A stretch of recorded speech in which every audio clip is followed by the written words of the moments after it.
नमस्कार विद्यार्थी मित्रांनो, प्रत्येकामध्ये उपजत कोणती ना कोणती तरी कला असते, आवड असते, छंद असतो आणि ती आवड, ती कला आपण जोपासण्याचा प्रयत्न करतो. समजा आपल्याला मूर्ती तयार करायची असेल तर ती मूर्ती तयार करण्यासाठी साहित्य कसं लागतं, आपण कसं जमा करतो हे आपण सहजासहजी आपल्याला ते सांगण्याची गरज पडत नाही, तर बरोबर ते मार्ग आपल्याला सुचत असतात, दिसत असतात आणि आपण त्याद्वारे आपली कलांचा जोपासना करत असतो. अशाच प्रकारे आजच्या आपल्या पाठामध्ये लेखक लक्ष्मण महिपती कडू यांनी स्वतःचा अनुभव सांगितलेला आहे. चला तर मग आपण पाठ पाहूया. पाठ दुसरा, मी चित्रकार कसा झालो. सुरुवातीला आपण लेखकांचा परिचय पाहू. लेखकांचं पूर्ण नाव लक्ष्मण महिपती कडू. हे एक मराठी प्रसिद्ध लेखक आहेत आणि त्याचबरोबर चित्रकार देखील आहेत. त्यांची बालसाहित्याची सुमारे 30 पुस्तके प्रकाशित झालेली आहेत. झाड हे त्यांचं लहान मुलांसाठीचं असलेलं द्विभाषिक पुस्तक प्रकाशित झालेलं आहे. खारीचा वाटा हा कथासंग्रह देखील प्रसिद्ध झालेला आहे. जॉर्ज कार्वर हे त्यांचं चरित्र आहे. रावीचा मोर हे बालसाहित्य इत्यादी पुस्तके प्रसिद्ध आहेत. इसवी सन 2017 साली खारीचा वाटा या पुस्तकासाठी साहित्य अकादमीचा बालसाहित्य पुरस्कार त्यांना मिळालेला आहे. तसेच 2014 साली महाराष्ट्र शासनातर्फे उत्कृष्ट वाङ्मय निर्मितीचा पुरस्कार, साने गुरुजी पुरस्कार हा देखील त्यांना मिळालेला आहे. शेगाव अहमदनगर येथे झालेले 2018 झालेल्या बालकुमार साहित्य संमेलनाचे अध्यक्षपद सुद्धा त्यांनी भूषविलेले आहेत. तर विद्यार्थी मित्रांनो, निसर्गाच्या सानिध्यात म्हणजे सहवासात, त्यांच्या सोबतीने आपल्याला आपल्यातील उपजत कला शोधण्याचे अनेक मार्ग सापडतात. उपजत म्हणजे जन्मताच जी आपली कला आहे, आवड आहे आणि ती कला आपण कशा प्रकारे आपला छंद जोपासतो, ते जोपासण्यासाठी आपल्याला निसर्गामधूनच मार्ग सापडत असतात. हे लेखकांनी स्वतःच्या अनुभवातून सांगितलेलं आहे. स्वानुभव म्हणजे स्वतःचा अनुभव म्हणजेच का प्रत्यय. चला तर मग आपण पाठाकडे वळूया.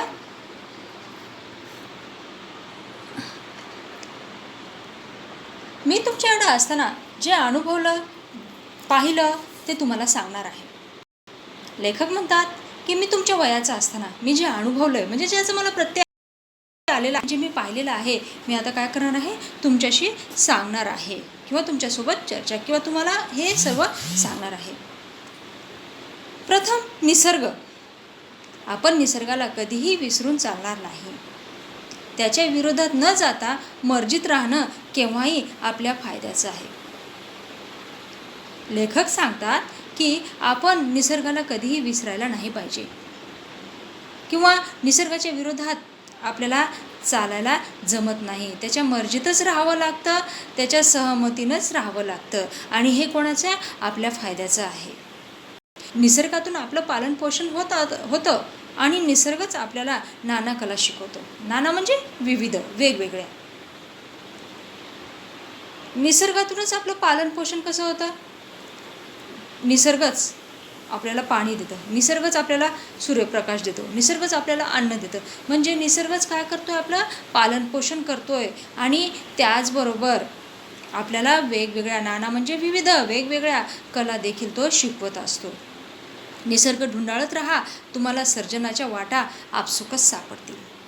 लेखक काय म्हणतात, तुम्ही निसर्ग ढुंडाळत राहा. ढुंडाळणे म्हणजे शोधणे. निसर्गामध्ये तुम्ही नवीन नवीन वस्तूंचा शोध घेत राहा, नवीन नवीन काहीतरी सापडत राहा, म्हणजेच तुम्हाला सर्जनाच्या वाटा ह्या आपसुकच सापडतील.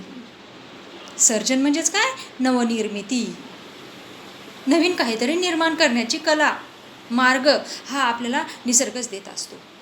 सर्जन म्हणजे काय, नवनिर्मिती. आता तुम्हाला माझीच गोष्ट सांगतो. माझं प्राथमिक शिक्षण एका लहानशा खेड्यात झालं. लेखक त्यांचा अनुभव सांगतात की त्यांचं प्राथमिक शिक्षण हे छोट्याशा खेड्यामध्ये झालं. खेडे म्हणजेच ग्राम, छोटेसे गाव, आणि त्यामध्ये त्यांचं प्रायमरीचं शिक्षण झालेलं होतं. माझं खेडं अतिशय निसर्गरम्य आणि सुसंस्कृत होतं. लेखक म्हणतात की माझं खेडं म्हणजे माझं छोटंसं गाव हे अतिशय निसर्गरम्य होतं. निसर्गरम्य म्हणजेच काय, ने चहूकडून वेढलेलं होतं.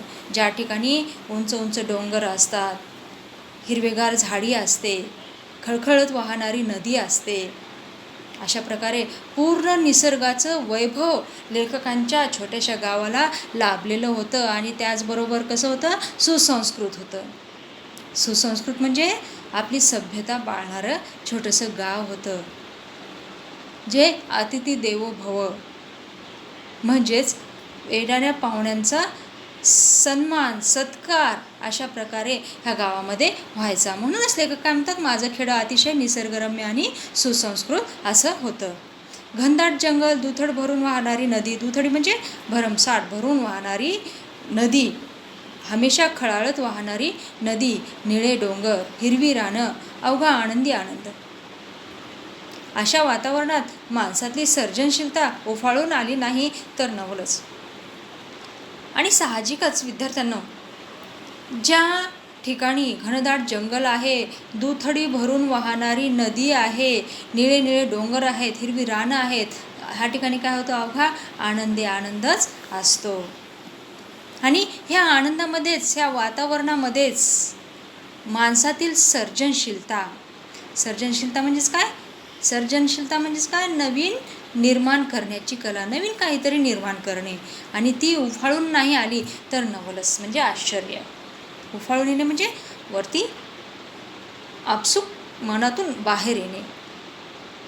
माझा एक मित्र होता, आम्हाला खूप वाटायचं की आपण चित्र काढावे. लेखक म्हणतात की माझा एक मित्र होता आणि लेखकांच्या मित्रांना देखील वाटायचं की आपण चित्र काढावी. पण काय करणार, आमच्याकडे कसलीच साधनं नव्हती. साधनं म्हणजे साहित्य, सामान चित्र काढण्यासाठी लागते ते. Pen, pencil, eraser, colours, drawing sheet, अशा प्रकारचं कोणतंही साधन लेखकाकडे एवढा लेखकांच्या मित्राकडे सुद्धा नव्हतं. अभ्यासाची एकच वही, पाटीवर लिहिण्याची एक पेन्सिल, तिचे तुकडे झाले तरी सांभाळून वापरावी लागायची.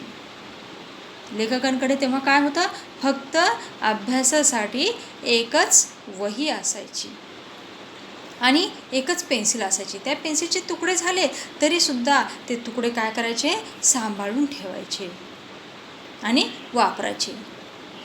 कारण का, दुसरी मिळण्याची शक्यता नव्हती, त्यांना दुसरी पेन्सिल मिळत नव्हती. शिवाय सगळ्यात मोठी अडचण किंवा धाक असा होता की चित्रबित्र काढलेली ना मास्तरांना आवडायची ना घरातल्या माणसांना. वात्रटपणा वाटायचा. एवढंच नव्हे, कारण त्यावेळी साधने ही जास्त नव्हती म्हणण्यापेक्षा त्यांना नव्हतीच. फक्त एक वही आणि पेन्सिल असायची. पेन्सिलचे तुकडे झाले तरी त्यांना शेवटपर्यंत ते तुकडे त्यांना वापरायचे, कारण त्यांना दुसरी मिळण्याची शाश्वती नव्हती.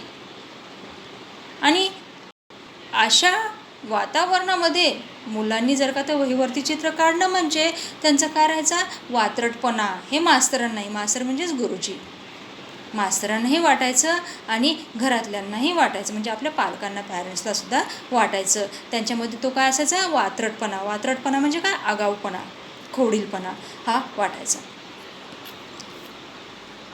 पुढे लेखक म्हणतात, वैशाख महिन्यातलं ऊन करपवून टाकणारं असायचं. करपवून टाकणारं म्हणजेच कडक ऊन पडलेलं असायचं. वैशाख महिना म्हणजेच एप्रिल ते मेच्या दरम्यानचा महिना. वैशाख महिना हा मराठी महिना आहे. आम्ही गावातली सगळी मुलं नदीच्या डोहात जाऊन पडायचो.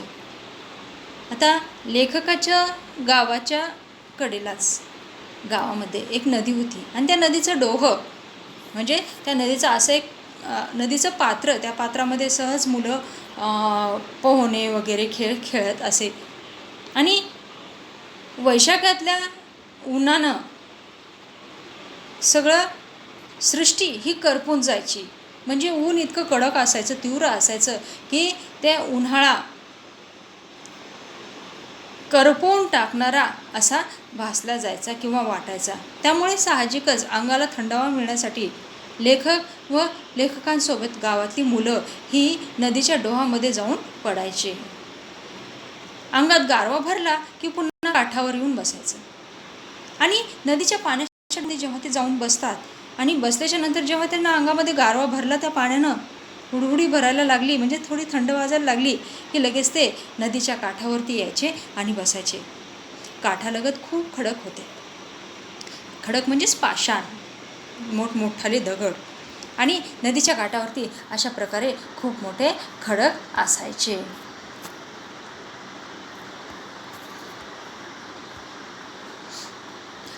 पाण्याच्या प्रवाहामुळं गुळगुळीत सपाट झालेले, लांब रुंद पसरलेले. पाण्याचा प्रवाह म्हणजे वेग, आणि ह्या पाण्याच्या वेगाने त्या खडकावरून पाणी सतत वाहत जात असल्यामुळे, त्या पाण्याचा प्रवाह सतत चालू असल्यामुळे साहजिकच ते खडक कसे होते, गुळगुळीत झालेले होते आणि सपाट बनलेले होते. म्हणजेच त्या खडकाचा रखरखीतपणा किंवा कणखरपणा हा निघून गेलेला होता, आणि असे खडक राम रुंद नदीमध्ये पसरलेले होते. आम्हाला तिथंच आमचा कॅनव्हास सापडला. कॅनव्हास म्हणजे काय? चित्र काढण्यासाठी लागणारं कागद.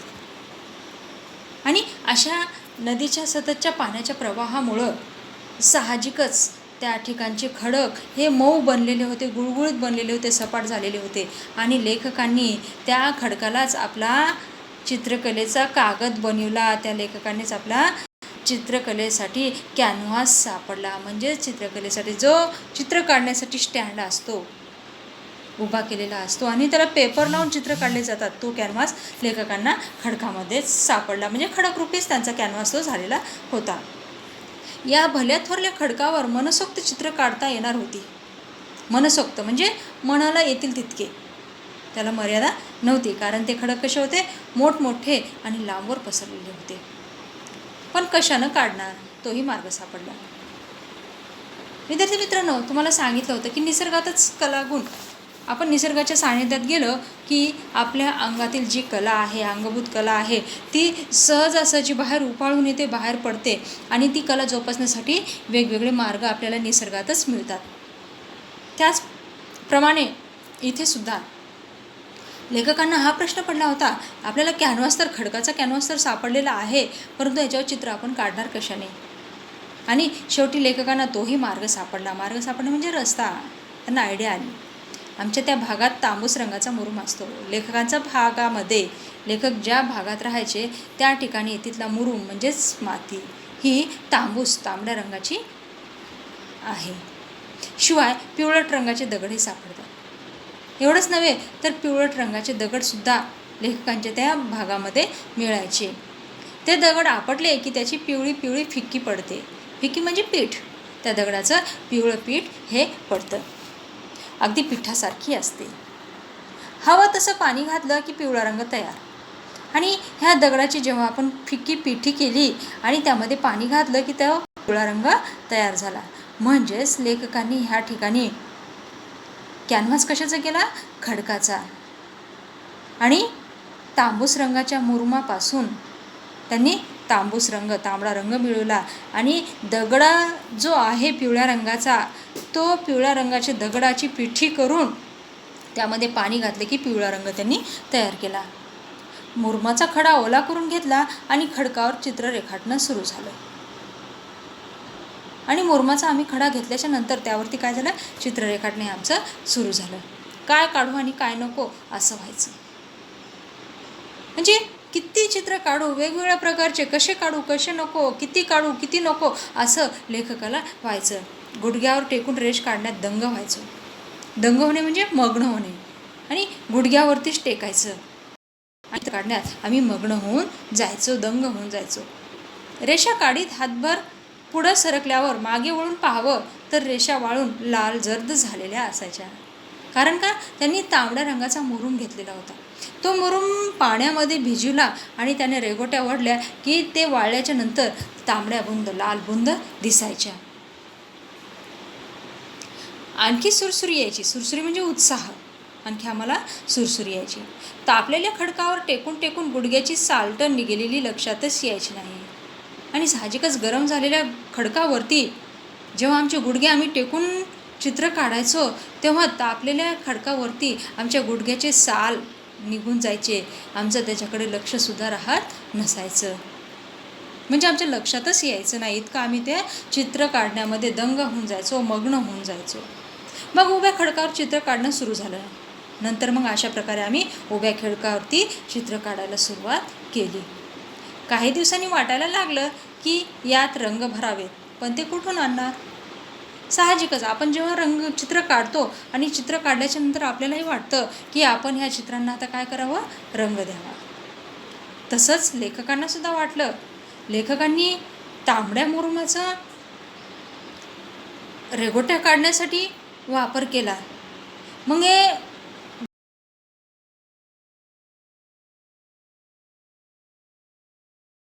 रंग कसा भरायचा, तो कुठून आणणार, असा विचार लेखक करू लागले होते. परंतु त्या दिवसात म्हणजेच काय, वैशाखामध्ये त्या दिवसात काटेसावर फुलते. काटेसावर ही एक वनस्पती आहे, फुलझाड आहे. आणि त्या काटेसावरीची फुलं, तिच्या फुलातले पराग पाण्यात चुरगाळले की जांभळा रंग मिळतो. काटेसावरीच्या जे वनस्पती आहे, झाड आहे, तिचा रंग कसा आहे, लाल बुंद आहे. आणि लाल भडक ह्या रंगामध्ये तिच्या फुलातले जर का तर पराग घेतले आणि पराग घेऊन पराग म्हणजेच पुकेसर, ते घेऊन पाण्यामध्ये चुरगाळले तर त्यापासून जांभळा रंग हा मिळतो. त्याचबरोबर शेंद्री नावाच्या वनस्पतीच्या बोंडातल्या बिया भगवा रंग देतात. एवढंच नव्हे तर शेंद्री नावाच्या वनस्पतीच्या बोंड म्हणजे काय, आपण कापसाचं बोंड पाहिलं असेल तुम्ही, कापूस येण्यापूर्वीचं. म्हणजे एक प्रकारे फळ निर्माण होण्याआधी किंवा फूल निर्माण होण्याआधीची येण्याची त्या बियाची जी अवस्था असते त्याला बोंड असं म्हणतात. आणि त्या बोंडातल्या बिया हा भगवा रंग देतात. काही पानांचा हिरवा केला, पानं कशा असतात, हिरवी असतात. आणि त्यांचा केलेला होता हिरवा केलेला होता, चुन्याचा पांढरा केलेला होता, कुंकवाचा लाल केलेला होता आणि दगडाचा पिवळा होताच. इतके रंग लेखकांनी निसर्गातूनच जमा केलेले होते. आता हे रंग तयार झाले, परंतु हे रंग देण्यासाठी ब्रश लागतोच. ब्रशला काय म्हणतात, कुंचला असं म्हणतात. तर बांबूची कवळी काडी घेऊन पुढचं टोक ठेचलं की त्याचा ब्रश व्हायचा. कवळा बांबू घेऊन त्याचा पुढचा भाग ठेचला म्हणजे दगडाने ठेचल्याच्या नंतर तो नरम व्हायचा, आपल्या ब्रशसारखा व्हायचा, तो त्या लेखकांचा ब्रश तयार व्हायचा. तहानभूक हरपून आम्ही दगडावरची चित्र रंगवत बसायचो. आणि आमचं पूर्णपणे तहानभूक म्हणजे आम्हाला भूक लागलेली आहे, आम्हाला तहान लागलेली आहे, हे आम्ही सर्व विसरून जायचो. आणि अशा प्रकारचे रंग तयार करून आम्ही रंग भरत राहायचो, चित्र रंगवत राहायचो. नजर जाईल तिथपर्यंत चित्र आमची जिथपर्यंत नजर जाईल, नजर म्हणजे दृष्टी, जिथपर्यंत आमची दृष्टी जाईल, नजर जाईल तिथपर्यंत आमचे चित्र दिसायचे. थोड्या दिवसांनी पाऊस यायचा, नदी वाहायला लागायची, आमची चित्र नदीच्या पोटात गडप व्हायची. गडप होणे म्हणजे गायब. आणि थोड्या दिवसाच्या नंतर म्हणजे वैशाख, मराठी महिने आपले 12 आहेत, चैत्र, वैशाख, ज्येष्ठ, आषाढ, श्रावण वगैरे. वैशाखाच्या नंतर काय येतं, ज्येष्ठ म्हणजे पावसाळ्याला सुरुवात लागायची आणि पाऊस सुरू व्हायचा.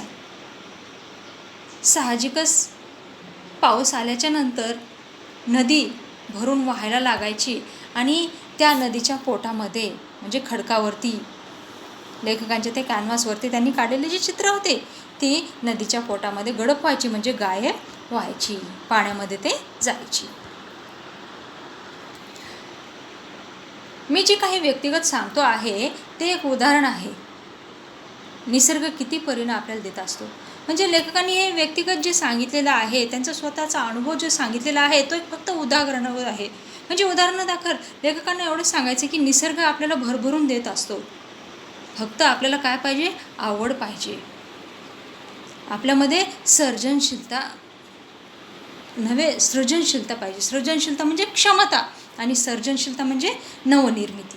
म्हणजे आपल्यामध्ये ती क्षमता पाहिजे. निसर्गामध्ये काय आहे, आपण ते कसं घेऊ शकतो, हे कसं निसर्गाच्या सानिध्यात जाऊन आपण आपल्या कलांना नवा वाव गुण द्यायला पाहिजे.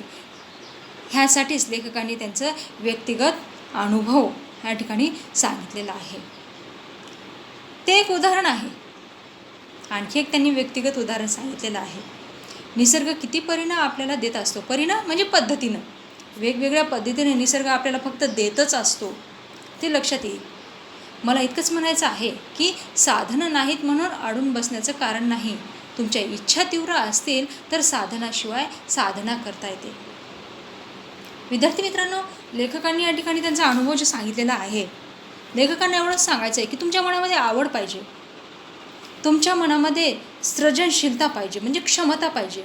सृजनशीलता आपल्यामध्ये असेल तर सर्जनशीलता आपल्याला आपोआप मिळून जाते, म्हणजे नवनिर्मिती करण्याची क्षमता आपल्यामध्ये निर्माण होत असते. आणि लेखकांनी हेच त्यांच्या अनुभवातून सांगितलेलं आहे. लेखकांचा पहिला अनुभव काय होता की लेखकांना चित्रकलेची तर आवड होती, परंतु त्यांच्यापाशी साधनही नव्हती. फक्त त्यांच्यापाशी होती एक वही आणि पेन्सिल. पेन्सिलही अशी होती, ती तुटल्याच्या नंतर, तुकडे तुकडे झाल्याच्या नंतर परत त्यांना ती वापरावी लागत असे, कारण दुसरी मिळण्याची त्यांना शक्यता नव्हती. आणि त्यांनी वहीवरती काढलेलं चित्र म्हणजे मास्तरांना आणि घरातल्यांना हा वात्रटपणा म्हणजेच आगाऊपणा वाटायचा. इकडे लेखकांना त्यांची आवड, उपजत कला, गुण हे स्वस्थ बसू देत नव्हती.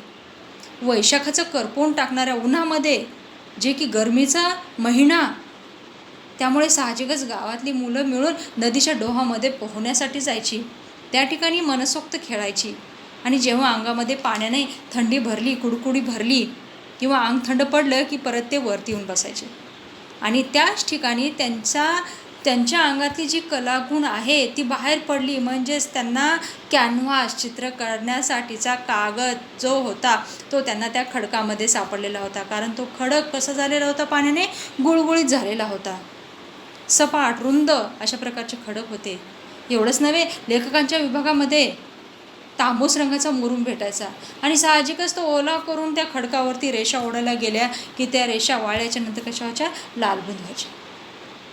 त्याचबरोबर पिवळ्या दगडाने जो की खाली पाडता क्षणीच त्याची फिक्की व्हायची, पिठासारखं चुरा व्हायचा आणि त्यामध्ये पाणी टाकलं की पिवळा रंग तयार व्हायचा. अशा प्रकारे त्यांनी लाल म्हणजे तांबडा आणि पिवळा रंग तयार केला. एवढेच नव्हे तर त्यांनी काटेसावरीच्या फुलांपासून, फुलातील परागांपासून आणि शेंद्रीच्या बियांच्या म्हणजे बोंडांच्या बियामधून भगवा रंग हा त्यांनी मिळवलेला होता. अशा प्रकारे पानातून हिरवा, कुंकुमातून लाल, चुन्याचा पांढरा रंग अशा प्रकारे विविध रंग त्यांनी तयार केले आणि त्यांना चित्रकलेची आवड त्यांनी या ठिकाणी पूर्ण केली. म्हणूनच लेखक या ठिकाणी म्हणतात की साधनं नाहीत म्हणून अडून बसायचं नाही. अडून बसणे म्हणजे थांबायचं नाही, तिथंच थांबायचं नाही. तुमच्या जर का ती इच्छा तीव्र असतील,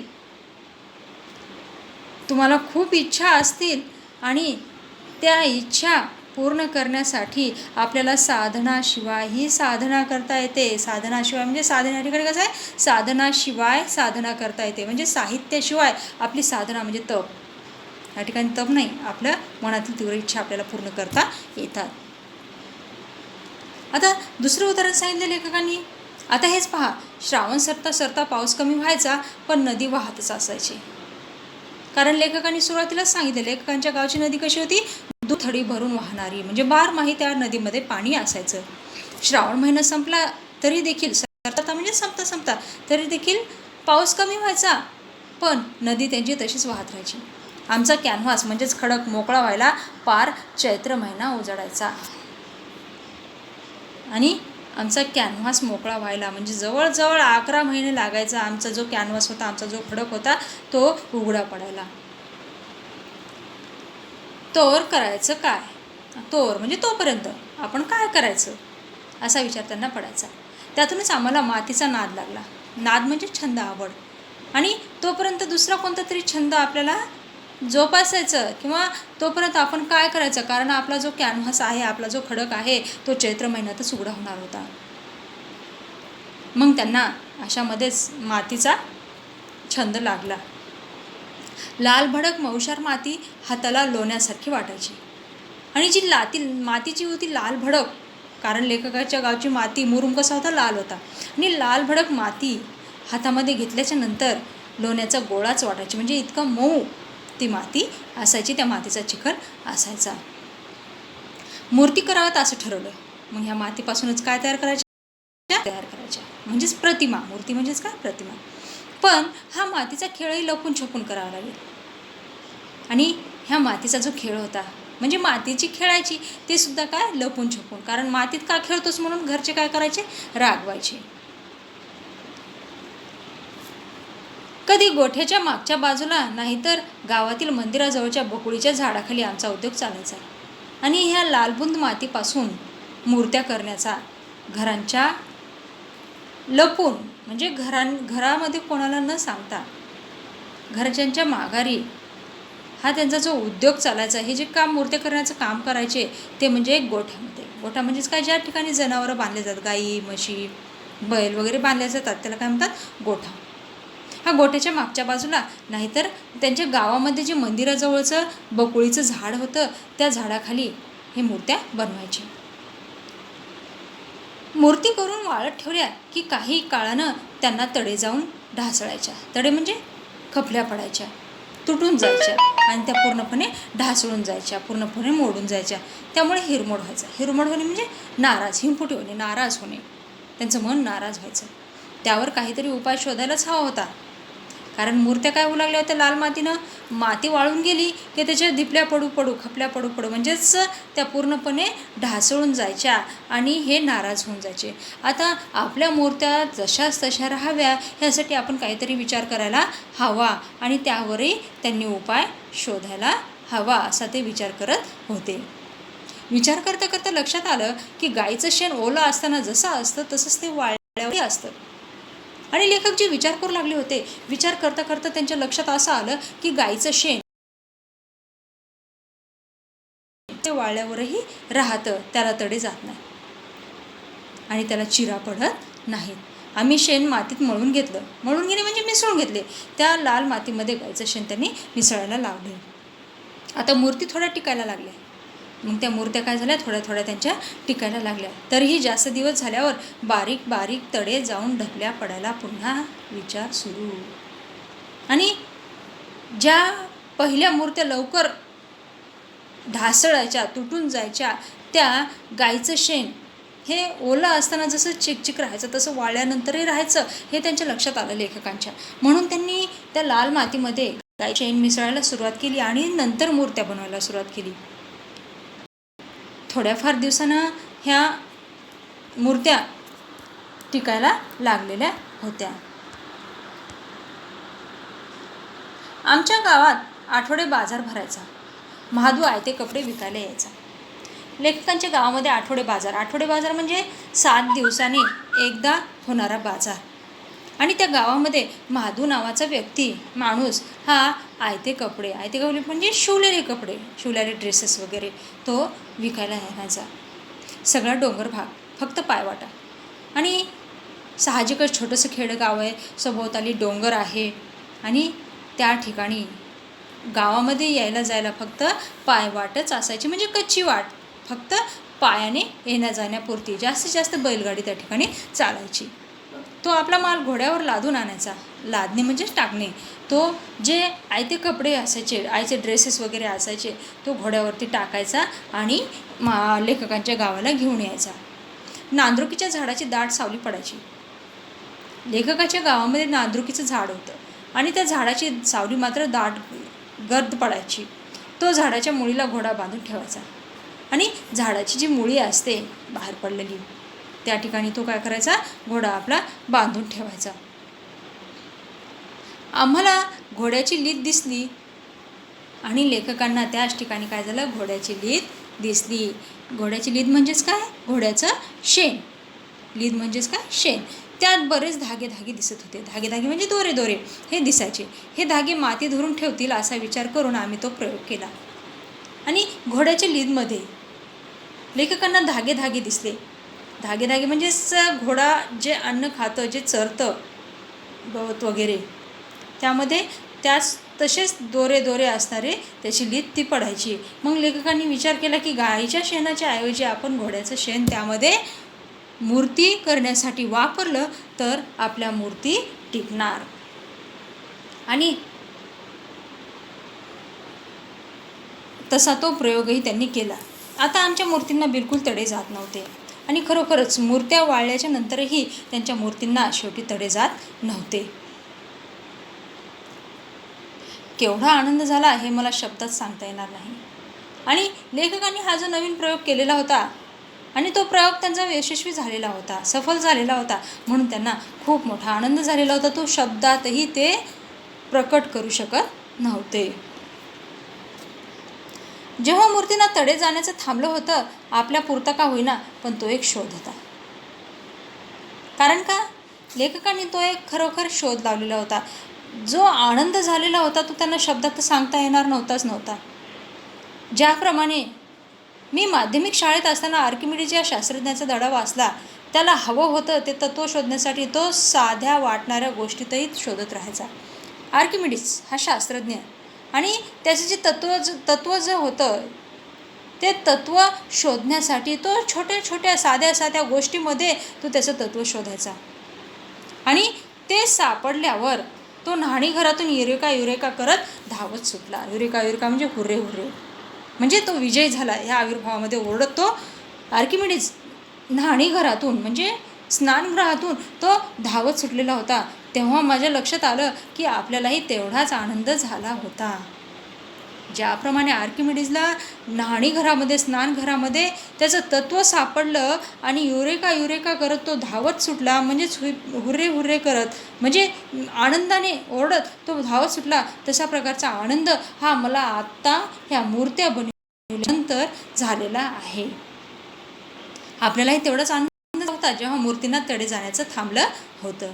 आपल्या एक शोधच होता आणि स्वतःपुरतं का होईना पण तो काय होता, शोध होता. मुलांनो, मी तुम्हाला एवढंच सांगेन की तुमच्या प्रत्येकात आर्किमिडीज दडलेला आहे, त्याला कायम जागता ठेवा. तुमचं आभाळ कायम आनंदानं भरलेलं राहील. आणि लेखक लमापुढे म्हणतात की मुलांनो, मला तुम्हाला एवढंच सांगायचं आहे की तुम्ही तुमच्यातला आर्किमिडीज, तुमच्यातला शास्त्रज्ञ, तुमच्यातील जी सुप्त कलागुण आहे ती काय करा, तुम्ही जागृत ठेवा आणि त्याला मार्ग द्या, त्याला वाट मोकळी करून द्या. आपोआप तुमच्यामधील नवनिर्मिती करण्याची क्षमता, सर्जनशीलता तुमच्यामध्ये निर्माण होईल आणि तुम्हाला सुद्धा तुमचं आभाळ कायम आनंदाने भरलेलं राहील. म्हणजे तुम्ही काहीतरी नवीन शोधलेलं आहात, जोपासल्याच्या नंतर नक्कीच तुम्हाला काय होणार आहे, एक प्रकारचा आनंद निर्माण होणार आहे.